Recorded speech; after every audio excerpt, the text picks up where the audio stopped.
Tonight, a critical showdown in Washington.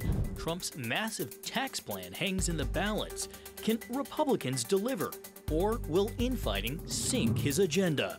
Plus, Trump's meeting with South Africa's president.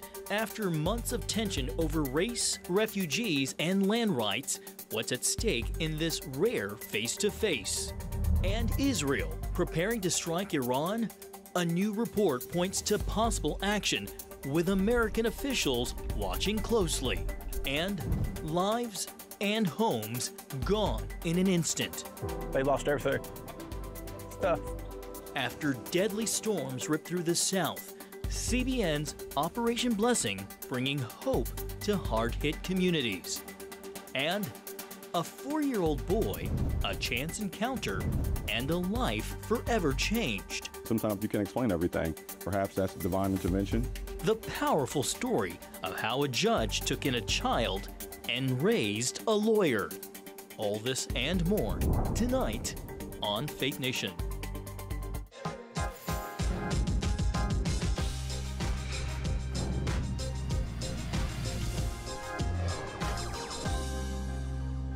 Theatrics at the White House with President Trump putting another world leader on the spot. Good evening and welcome to Faith Nation from our Washington News Bureau. I'm John Jessup. Well, a tense and sometimes awkward meeting at the White House today. President Trump hosting his South African counterpart in the Oval Office. The two discussed a number of issues, including unverified accounts of white genocide raised by President Trump and fueling tension between the two countries.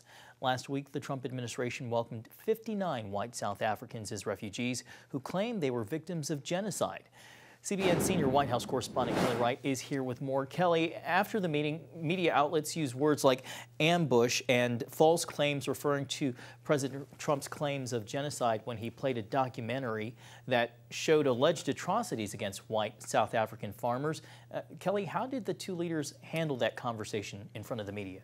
Well, John, let me start at the beginning. While standing outside of the White House, I actually watched the president of South Africa arrive there, welcomed by an honorary color guard and escort guard. And outside the West Wing, President Trump cordially greeted the South African president and his delegation of cabinet members and some South African golf celebrities.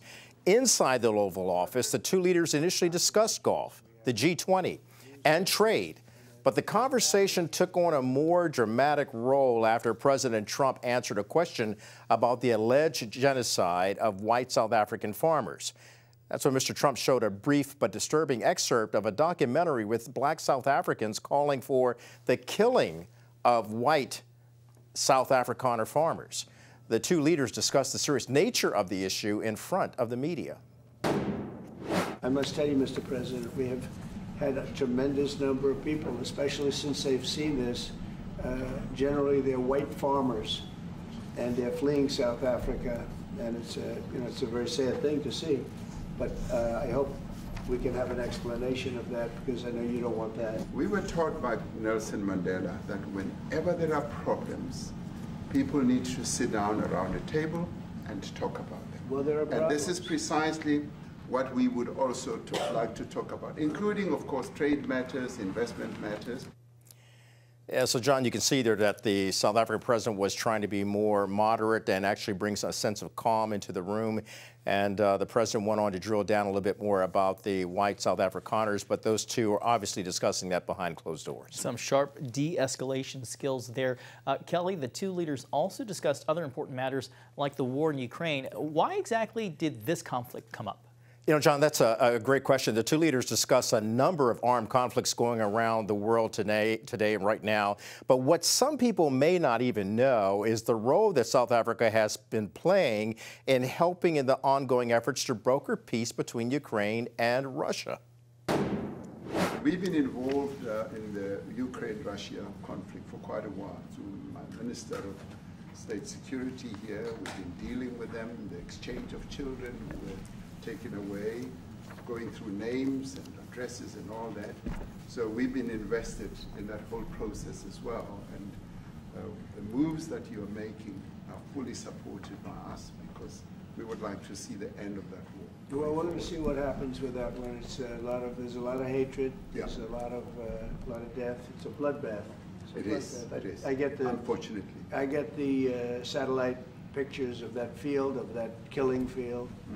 You never saw anything like it in your life. It's horrible. It's a horrible thing that it goes on, but I think we made a lot of progress. Progress being made, but we still don't know if peace will come to Russia and Ukraine. And Zelensky, by the way, the president of Ukraine, had actually visited South Africa to speak with President Ramaphosa in the past. Kelly, before you go, I want to ask you about an announcement from President Trump and Defense Secretary Pete Hegseth unveiling a plan to build a Golden Dome defense system quite like Israel's famous Iron Dome. What can you tell us about that? Very important meeting between the Secretary of Defense and the President that took place. The Golden Dome is an operational missile shield, and the President wants to implement this device by the end of his term in office. That's very ambitious. Technology gaps and the costs have hindered the plan, however, but President Trump is committed to launching the space-based missile protection program. It's inspired by, as you said, John, Israel's Iron Dome. The President says it will cost $175 billion to fund it. Military analysts, however, say it will cost more than that. Some estimate it may cost $500 billion. But Defense Secretary Pete Hegseth says the Golden Dome is worth the investment to protect America, adding it is a game changer. President Reagan 40 years ago cast the vision for it. The technology wasn't there. Now it is, and you're following through to say we will protect the homeland from cruise missiles, ballistic missiles, hypersonic missiles, drones, whether they're conventional or nuclear. And John will be following it to see what happens. All right, CBN White House correspondent Kelly Wright. Thank you so much, Kelly. Well, after a marathon hearing on Capitol Hill, the debate over President Trump's One Big Beautiful Bill has hit another road bump, triggering the president to summon Republicans to the White House. There'd been hope of getting it to the House floor for a vote before Memorial Day, but some Republicans are still holdouts. CBN Capitol Hill correspondent Michelle London has been tracking this throughout the day. Michelle. Well, House Speaker Mike Johnson had hoped for a vote as soon as today. House Freedom Caucus Chair Josh Gottheimer told reporters in a rare live press briefing that he predicts this bill will lack the support to pass this week. Caucus member Rep. Chip Roy adds the Rules Committee still has a long way to go. We've got to deliver on what we're talking about, or we're not going to be able to get the bill done. And that's what we're trying to achieve. Gottheimer says key components still need to be changed, including eliminating 45% of the tax subsidies under the Biden administration's Green Energy Plan. This spending bill would extend 2017 Trump tax cuts, lift federal income tax on tips and overtime, while $50 billion would go toward the border wall. Federal spending would be cut by $1.5 trillion, including Medicaid, potentially leaving around 8 million Americans without health insurance. I spoke with Tennessee Representative Tim Burchett, who's concerned about Medicaid cuts, although yesterday's meeting with President Trump helped. Take a listen. And he explained to us that, but if you're on it fraudulently, you need to be kicked off because we need to have the money to take care of those folks that need it. And I thought that's a message that America needs to hear. Overnight, Speaker Johnson and a group of blue state Republicans reached a tentative deal to boost the cap on a state and local tax, or SALT deduction, to $40,000. Conservatives like Burchett have opposed increasing the SALT cap. Here's what he shared with me. The people of Tennessee and Florida who don't have an income tax shouldn't have to supplant their bad decisions, because what will allow them to do is to write off on their federal income tax, their state and local taxes. With such a slim margin in the House, Speaker Johnson can only afford to lose 3 Republican votes on the House floor before it can advance to the Senate. Lawmakers have worked for months on this legislation, which exceeds 1,000 pages. For now, the wait continues.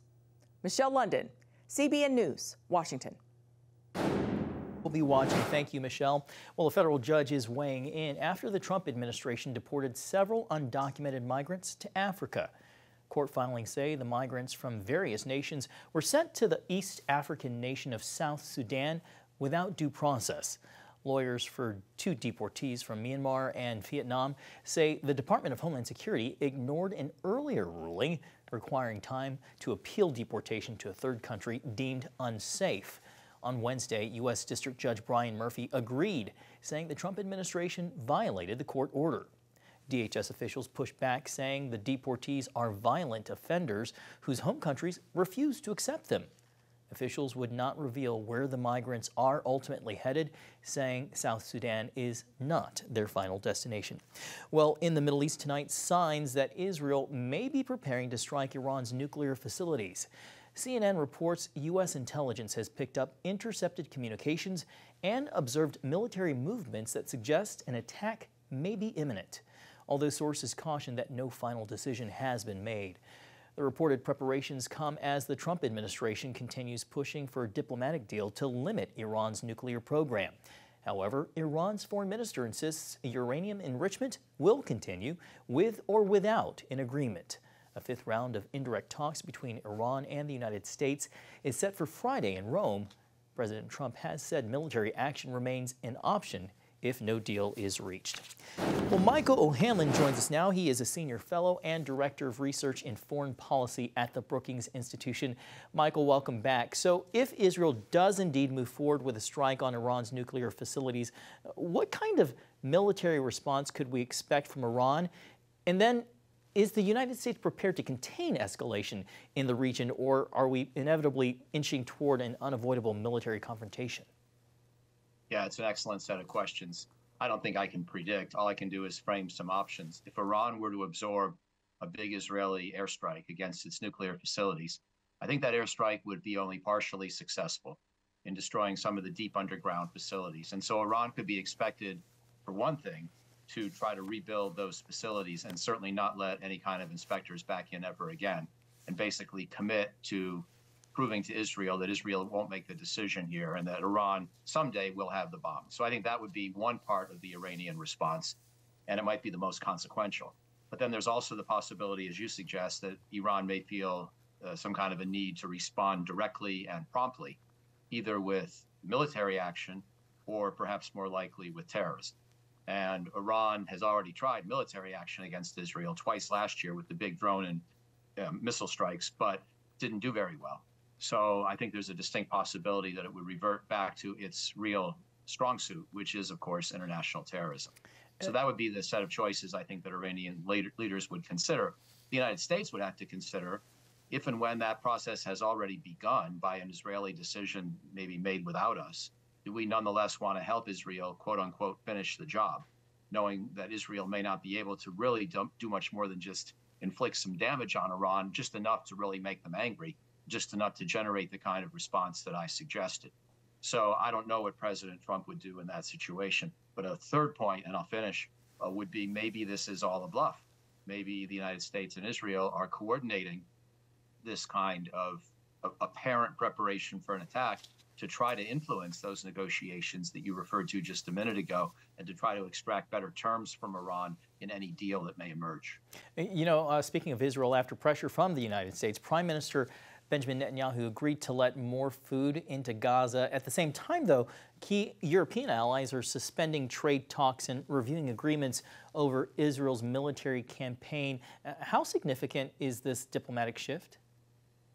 Well, the European nations are making a statement of principle that will have some but very limited economic consequence, I think, for Israel. The United States has a bigger economic relationship and, of course, a much bigger security relationship. So I think our European allies are trying to make, again, a statement of conscience and principle. They feel like the people of Gaza have just suffered too long, and that Israel doesn't really even have a concept for a political end state whereby Palestinians could someday get their own homeland. And so that's the statement they're making, but I don't really think it's going to affect Israel's calculations very much. Real quickly here, Secretary of State Marco Rubio says Syria may be weeks away from full-scale civil war. How likely is that to happen? And we only have like maybe about 10, 15 seconds left. I'm so sorry, Michael. I'm still hopeful on Syria. I still think that there's promise in this new government. Marco Rubio is correct to worry, but there's a lot of good stuff that we've been seeing in Syria as well of late. Let's hope that continues and builds. Yeah, interesting that they're predicting this even despite lifting U.S. sanctions. Michael O'Hanlon with the Brookings Institution, thank you so much for making time with us. Thank you, Kyle. Well, coming up, they lost everything in seconds in deadly weather.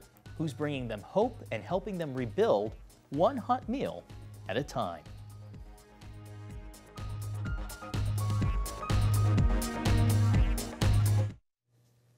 Well, welcome back. Powerful storms that pummeled the central United States are set to return, bringing dangerous winds, hail, flooding, and threats of tornadoes through Memorial Day weekend. Meanwhile, communities in Kentucky and Missouri began recovering from this week's deadly tornadoes. CBN's Operation Blessing is on the ground helping survivors. Well, it's kind of hard to talk about. It really hurts. Actually, one of the subdivisions I used to live in, my neighbors, they lost everything. Stuff. Everybody calls me Pearl. She said, Pearl, your house is gone. And I said, what? The destruction here in London, Kentucky is catastrophic and heartbreaking. Everywhere you look, people are scrambling to pick up the pieces in the aftermath of this destructive and deadly storm.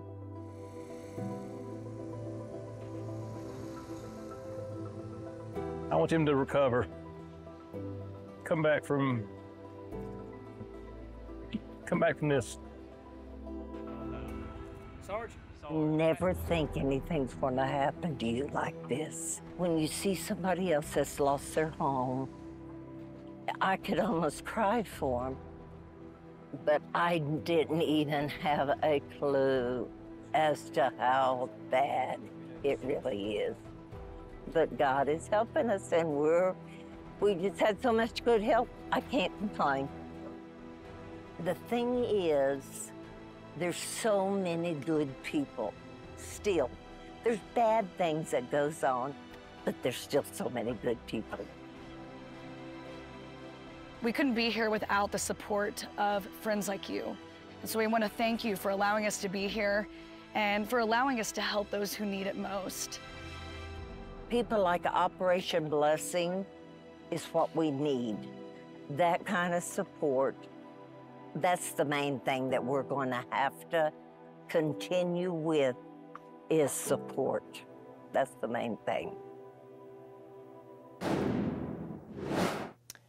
Well, up next, how a chance meeting between a kid in the street and a judge who was just driving by changed both of their lives. Well, welcome back. What started as a near accident on a street in Virginia ended with a life-changing bond.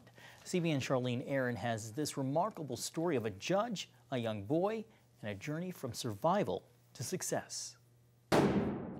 Dante Wright grew up in Surry County, Virginia, to parents who didn't finish high school. In 1997, at 4 years old, he and his older brother Leon almost literally bumped into a woman who then took a special interest in them. My brother took my bicycle and ran into the street, and I chased after him, and her vehicle happened to be coming by at the same time. She stops in the street, puts us back into the yard, and goes to my mom and says, "Hey, your kid's out here in the street. This is very dangerous." That woman happened to be General District Court Judge Gamil Poindexter. They were in the middle of the road. And so, you know, you play this, you got to figure out how to do that, get the car stopped, shoo the kids off the road. And then I turned around and went into the house and met their mother. Judge Poindexter and her husband Gerald, an attorney, had already raised 2 sons, also attorneys. For some reason, though, she felt compelled to build a bond with Wright and his family. Weekends, we would do things together, and I would take them to football games. As time went on, family legal problems caused Child Protective Services to become involved, which led to Wright and his siblings being moved around for years. Judge Poindexter eventually lost contact with him. She later learned about the family's situation after Wright entered high school and arranged to take him into her home. I don't know if people know, particularly black boys, 15, people don't take them into homes. They have to end up in shelters, group home. And so much can happen there. And so my husband and I said, no, he's too good for that. He needs something. He needs the best that he can get.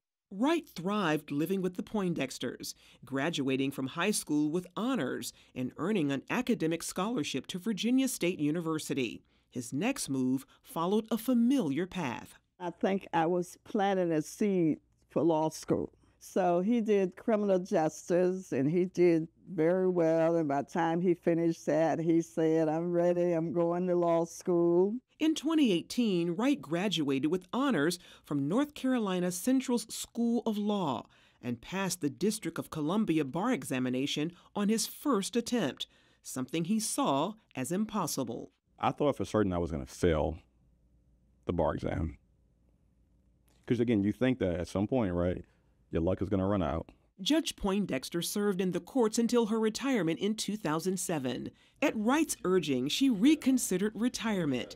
And today, they're law partners at Poindexter and Wright in Smithfield, Virginia. Wright credits his success to Poindexter, whom he often refers to as Mom, a woman who took a chance on him that paid off in the end. It's just who she is. There's no real reason for it, and sometimes you can't explain everything.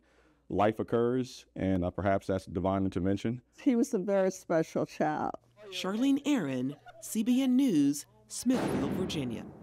What a great story. Thanks, Charlene. Well, coming up, for one climber topping the world's highest peak, it's one for the record books. Again.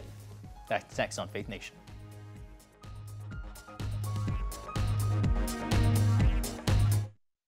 Finally tonight, a mountain climber is reaching for the skies and breaking his own record. British climber and mountain guide Kenton Cool climbed Mount Everest in Nepal for the 19th time. I was about to say first, 19th, I didn't mean to short him, extending his record for most climbs by a non-native. After a rock climbing accident back in 1996 broke both of his heel bones, Cool was told he would never walk unaided again. But at 51 years old, Cool says he first climbed Mount Everest in 2004 and has been taking others up the world's highest peak almost every year since. Mountaineering is an amazing sport which is open to everybody, but you just need to be part of it responsibly. Open to everybody if you're up for it, but so far only Nepali Sherpa guides have scaled the peak more times than Cool. And Cool, as you can guess, says he's already planning his next climb up. Well, thanks so much for watching this edition of Faith Nation. We hope to see you right back here again tomorrow.